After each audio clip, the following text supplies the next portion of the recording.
Hello everyone, my cooking show চ্যানেলে সবাইকে welcome. আজকে আমি শেয়ার করব আলুর চিজ বলের একটা রেসিপি।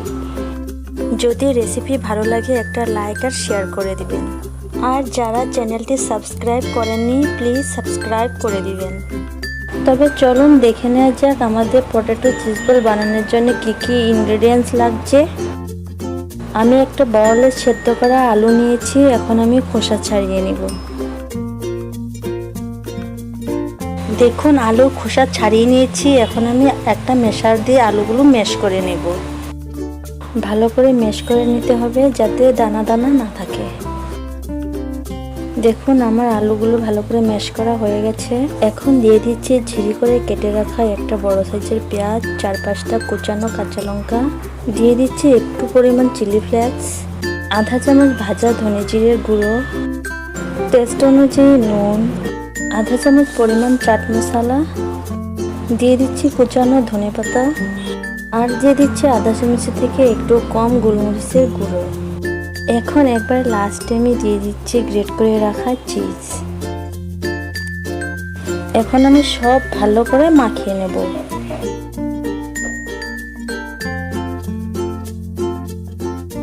দেখুন আমার ভালো করে মাখানো হয়ে গেছে। এখন আমি এই মাখানো আলু ছোট ছোট করে বল শেপে বানিয়ে নেব।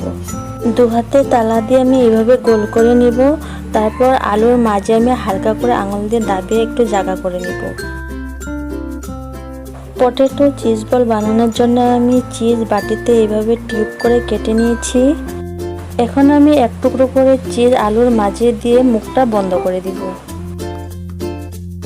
এইভাবে আমি সবগুলো পটেটো চিজ বলগুলো বানিয়ে রেডি করে নেব।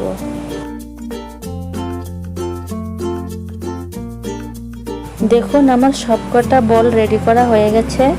এখন এই পটেটো চিজ বলগুলো কোটিং করার জন্য আমাকে একটা ব্যাটার বানিয়ে নিতে হবে। ব্যাটার বানানোর জন্য আমি এই সাইজের একটা স্টিলের বাটি নিয়েছি। এখন আমি নিয়েছি 2 চামচ কর্নফ্লোর আর 2 চামচ ময়দা। এখন দিয়ে দিচ্ছি টেস্ট অনুযায়ী নুন আর হালকা একটু গোলমরিচের গুঁড়ো। এখন আমি একটু একটু করে জল দিয়ে ব্যাটারের কনসিস্টেন্সিটা বানিয়ে নেব। দেখুন আমার ব্যাটারটা বানানো হয়ে গেছে। এর থিকনেসটা এমন করে বানিয়ে নিতে হবে। আর লাগবে আমাদের ব্রেড ক্রাম্বস। যদি বাড়িতে ব্রেড না থাকে টোস্ট বিস্কিট দিয়ে এই ক্রাম্বসটা বানিয়ে নেওয়া যায়। আমি কিন্তু এই ক্রাম্বস টোস্ট বিস্কিট দিয়েই বানিয়েছি। এখন আমি পটেটো চিজ বলগুলোকে কোট করে নিব। ফার্স্টে আমি পটেটো চিজ বলে ব্যাটার ভালো করে লাগিয়ে নিব। তারপর ব্রেড ক্রাম্বস দিয়ে ভালো করে কোট করে নিব।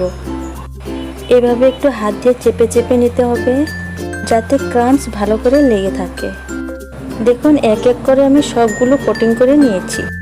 এখন হলো ভেজে নেওয়ার পালা। তেল গরম হওয়ার জন্য আমি গ্যাসে কড়াই বসিয়ে রেখেছি।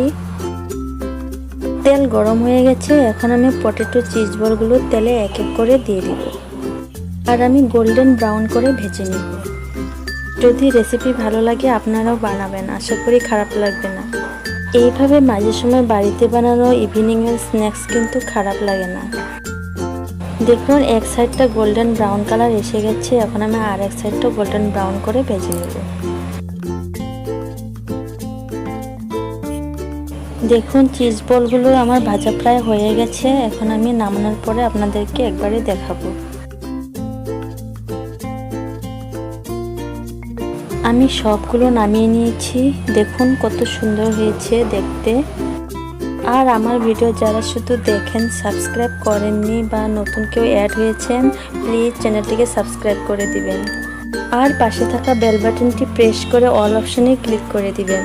তাহলে আমি কোনো নতুন ভিডিও দেওয়ার সাথে সাথে আপনাদের মোবাইলে নোটিফিকেশন পৌঁছে যাবে। চলুন তবে আমি একটা কেটে দেখাচ্ছি। দেখুন ওপরের লেয়ারটা কত ক্রাঞ্চি হয়েছে আর খেতেও কিন্তু টেস্টি। ভিডিওটা আর লম্বা করব না। সবাই ভালো থাকবেন, সুস্থ থাকবেন। দেখা হবে আবার নেক্সট ভিডিওতে নতুন কোনো রেসিপি নিয়ে।